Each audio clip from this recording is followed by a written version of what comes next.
Kalau dari segi panitia ya, mereka itu kami kasih tantangan supaya setiap tahun itu berbeda. Berbeda dari tahun lalu, tentu saja dari segi materinya memang berbeda, tapi ada peningkatan dari kualitas pelaksanaan kegiatannya. Itu tantangan buat mereka.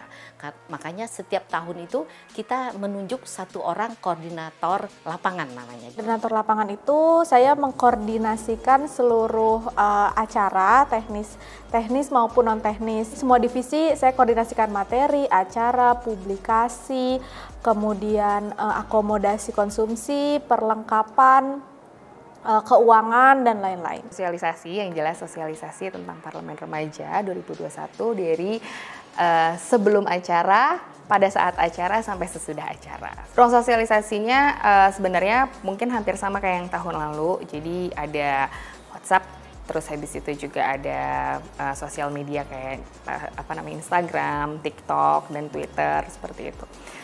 Tapi pada tahun ini memang kita melakukan inovasi, jadi nggak hanya dari Instagram yang kita punya, tapi kita juga merambah ke beberapa media yang di luar dari yang kita punya, kayak misalnya tadinya Parlemen Remaja hanya di Instagramnya aja atau di sosial media aja dan websitenya aja, tapi sekarang ke TVR Parlemen juga, terus kemarin juga sempat kita ke Prambors Radio untuk sosialisasi, terus ke 7 network radio gitu kan yang dimiliki oleh Radio Parlemen. Jadi yang tadinya hanya di dalam aja sekarang udah mulai keluar. Parlemen Remaja itu kan diselenggarakannya melalui online ya, online Zoom.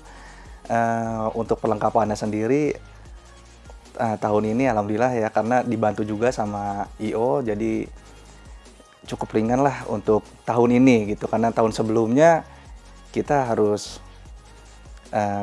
kirim-kirim paket itu dari kita sendiri nih yang packing, dari teman-teman humas gitu. Sebenarnya ditunjuk jadi MC, dipercaya jadi MC sama teman-teman, oke lah Jack tahun ini MC gitu kan, sama Ayah oke gitu kan, kita terima aja tantangannya, padahal kita sendiri backgroundnya tuh basicnya bukan MC, tapi ditunjuk sama Ayah, oke Ayah semangat ya, bisa lah kita ini. Awal-awalnya masih agak ragu nih kita, Ayah sendiri, Ayah belum pernah nih Bang Jack, gitu kan, gimana nih Bang? Oke lah tenang, karena jangan punya pengalaman, kita saling sharing lah, tetap dipersiapkan dulu skripnya, dibantu sama tim acara untuk skripnya, dari skrip pembukaan, hari kedua kunker kebetulan saya sendiri tanpa Ayah ya, saya sendiri sampai hari Jumat. Itu penutupan. Tugas tim kunjungan kerja sebelum kegiatan, kita meminta masukan kepada tim yang lain, khususnya tim materi terkait, karena ini salah satu program dari Parlemen Remaja kan ya, bahwa ada kegiatan kunjungan kerja. Nah, karena materinya terkait dengan Undang-Undang Penyiaran, maka kita kemudian menyusun tempat-tempat mana aja sih yang harus kita kunjungi untuk pada saat kunjungan kerja ini. Kita menjalankan simulasi sidang full virtual yang secara contoh di DPR pun belum pernah ada gitu. Karena rata-rata di DPR yang dijalankan adalah hybrid, sebagian hadir fisik, sebagian virtual. Nah, tantangan di pandemi ini semua anggota Parlemen Remaja itu harus virtual, kita harus meng-create seluruh rangkaian tata beracara rapat itu secara virtual, dari mulai pembahasan pasal-pasal, kemudian hal-hal yang perlu ada di dalam persidangan itu, sampai pada voting. Mengakomodir acara, dan itu kita perintahnya hanya untuk mensukseskan acara Parlemen Remaja 2021. Situ kita mengakomodir sebenarnya dari peserta juga, kemudian dari rekan-rekan panitia. Gitu. Ada selama 2 bulan persiapan untuk sampai kepada penetapan temanya. Jadi panitianya benar-benar bekerja keras karena kita dituntut untuk tema itu berbeda setiap tahunnya, disesuaikan dengan perkembangan yang ada saat ini. Oke, kalau untuk persiapan Parlemen Remaja sebenarnya kita itu persiapannya sekitar 2 bulan ke belakang. Jadi mungkin dari September itu Juni Juli ya. Kita udah mulai rapat-rapat, terus udah menentukan tema. Terus yang pertama kita tentukan adalah temanya. dan rancangan undang-undangnya. Kira-kira undang-undang apa yang sedang dibahas atau yang lagi ramai terkait isu juga. Dan yang pasti juga harus dekat dengan teman-teman SMA sederajat. Nah, kita bertemulah dengan revisi undang-undang penyiaran, kebetulan sedang dibahas juga. Nah, dan waktu itu juga lagi hangat-hangatnya isu-isu penyiaran. Waktu itu ada sinetron yang ditegur KPI dan sebagainya, itu kan ramai sekali ya. Dan itu juga dekat dengan anak-anak. Karena nggak semua rancangan undang-undang penyiaran itu semuanya bisa dibahas oleh teman-teman SMA sederajat. Jadi kita pilah-pilah dan bertemulah 3 materi yang teman-teman bahas pada Parlemen Remaja 2021. Yang paling membuat deg-degan pastinya narasumber ya, karena itu kita harus bergantung dengan orang lain. Itu apakah mereka bisa datang, bisa menepati appointment-nya untuk mengisi acara atau tidak, apakah mereka datang on time, apakah mereka akan tiba-tiba minta digantikan orang lain atau cancel, itu yang pasti bikin deg-degan karena kita harus siap dengan segala kondisi, karena narasumber-narasumber yang kita coba hadirkan memang narasumber-narasumber yang mungkin punya schedule yang padat.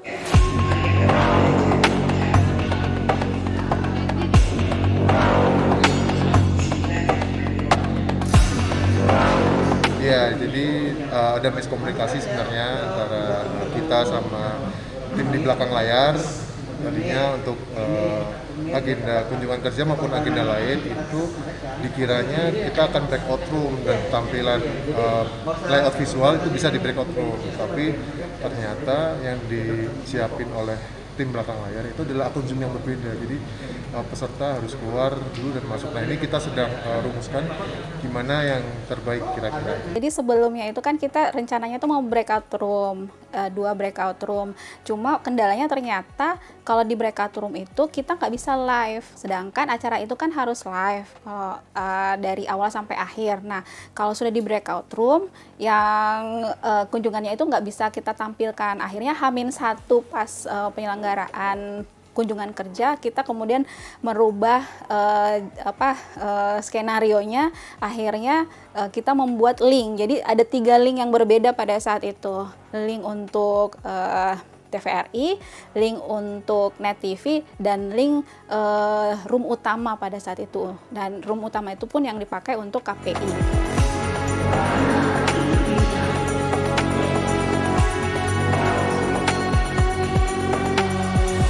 Kalau saya sih jujur kemarin itu deg-degan sama seminar kit. Ya, jadi tahun lalu itu kita seminar kit full kita handle sama bagian kita gitu.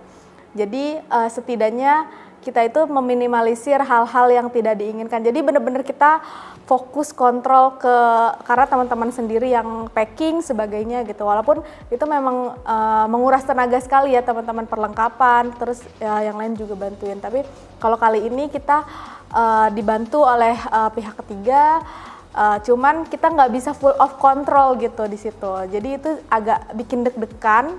Seingat aku H-14 itu jaketnya bermasalah dan tetap harus dikirim, iya, karena kan kita kirim ke seluruh Indonesia ya. Dan ada cerita lucunya lagi, kalau misalnya yang ada 2 paket itu yang belum sampai, H-1 belum sampai, yang kedua itu H-1 juga belum sampai. Jadi yang pertama itu ke Tidore, H-2 itu masih di Pulau Ternate paketnya. Ternyata katanya kurirnya itu kecelakaan. Sayang sekali ada 1 orang peserta yang harus nggak pakai jaket di hari pertama. Tapi kita kasih pengertian, kita mohon maaf nggak apa-apa nggak pakai jaket. Tapi paketnya terus kita tracking dan jalan, dan hari ketiga dia baru dapat paketnya.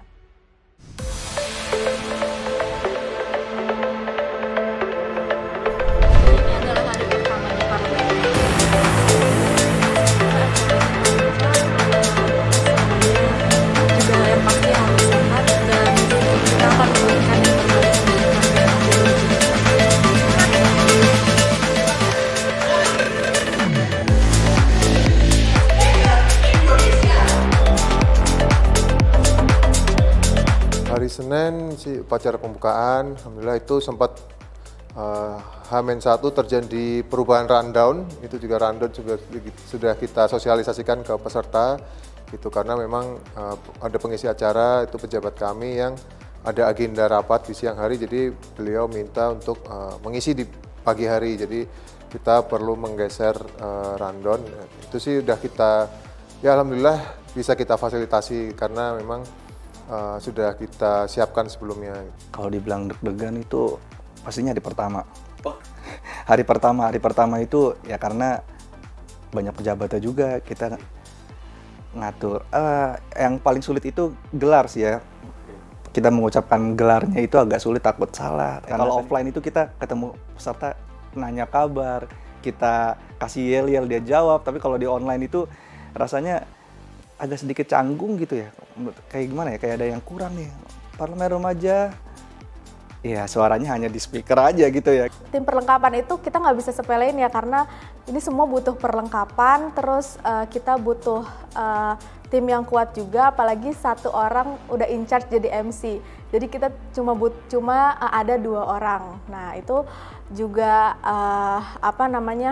sangat membantu, tapi walaupun teman-teman juga di sini baru, tapi kita briefing pelan-pelan, terus sempat ketinggalan boneka dan sebagainya. Tapi alhamdulillah bisa terselesaikan lah. Setelah acara seminar-seminar, kita menghadapi kunjungan kerja. Itu sempat ada tantangan juga dari si multimedia, karena kita menjalankan kunjungan kerja di tempat yang berbeda secara simultan. Sementara kita juga perlu ada opening juga kunjungan kerja, dan itu sempat menjadi tantangan yang bagi kami cukup mendebarkan, karena ini pertama kalinya kita menghadirkan kunjungan kerja dengan desain layout live secara bersamaan. Alhamdulillah kita juga dapat partner dari tim acara yang luar biasa, bisa menemukan solusi dengan segera. Itu kalau diperhatikan kita bahkan live YouTube secara simultan di 3 tempat. Jadi bagi yang mau mengikuti Net TV dan TVRI secara utuh ada, kemudian bagi yang mau mengikuti dari main stage yang secara bergantian itu ada. Itu bersyukur. Kemudian pada waktu sedang berjalan kunjungan kerja, di saat sesi akhir sebenarnya itu udah kunjungan kerja TVRI dan Net TV sudah akan berakhir dan kembali ke panggung utama, dan terjadilah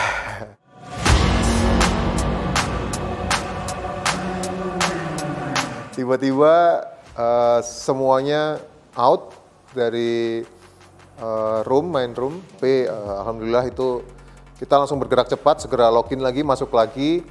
Kemudian juga jeda tidak terlalu lama sih memang, karena itu sudah mendekati akhir. Kemudian kita tutup pakai short bump mungkin, kemudian kembali ke panggung utama. Itu sempat sih memacu adrenalin, tapi alhamdulillah tidak menjadi masalah yang signifikan karena bisa segera teratasi. Tiba-tiba pada saat itu kita semua panitia keluar dari Zoom meeting. Loh, ini kenapa ini tiba-tiba keluar? Itu yang di KPI. Kita langsung kaget kan, ini kenapa tiba-tiba? Oh ternyata internetnya tiba-tiba mati. Tapi alhamdulillahnya Zoom meetingnya tetap berjalan. Tapi yang tidak itu, yang stop sementara itu adalah live.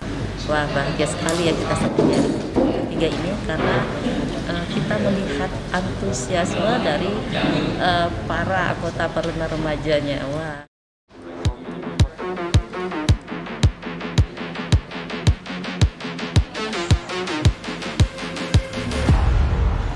Keesokan harinya sempat terjadi lagi sesuatu yang di luar dugaan, mati lampu.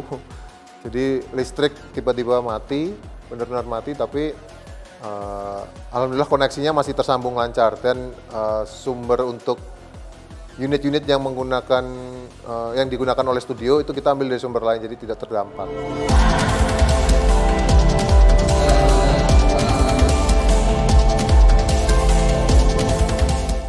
Tahun ini tahun yang sangat menarik sih menurut aku ya, karena gini, di sisi perencanaan selalu ada skenario.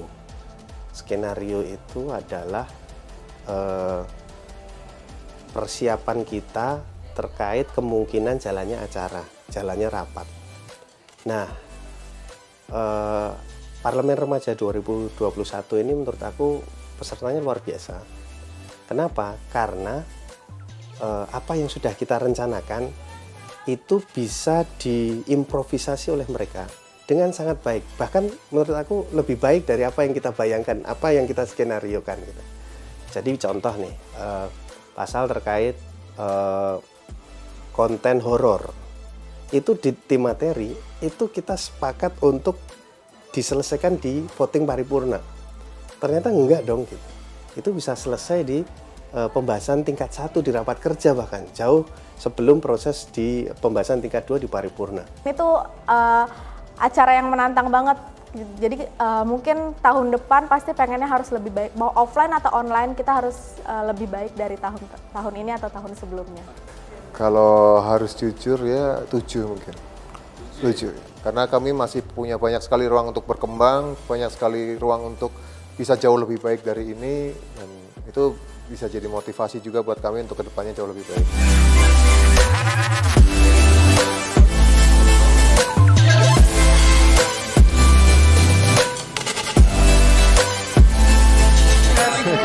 Remaja luar biasa, teman-teman pendukung luar biasa. Harapan kedepannya gimana Pak? Kami berharap nanti ke depan teman-teman ini bisa nanti, karena mereka sangat luar biasa, orang-orang hebat. Kami berharap mereka dapat mengisi posisi-posisi yang strategis di lembaga-lembaga negara sebagai kepala, sebagai pejabat-pejabat daerah, yang kami berharap mudah-mudahan dengan mereka Indonesia akan menjadi lebih baik lagi. Bagusnya penyelenggaraan tahun ini tidak lepas dari kemauan belajar, kemauan anggota parlemen remaja untuk mendalami isu yang sedang dibahas, kemudian kemauan untuk terbuka dengan berbagai informasi, dengan berbagai perspektif.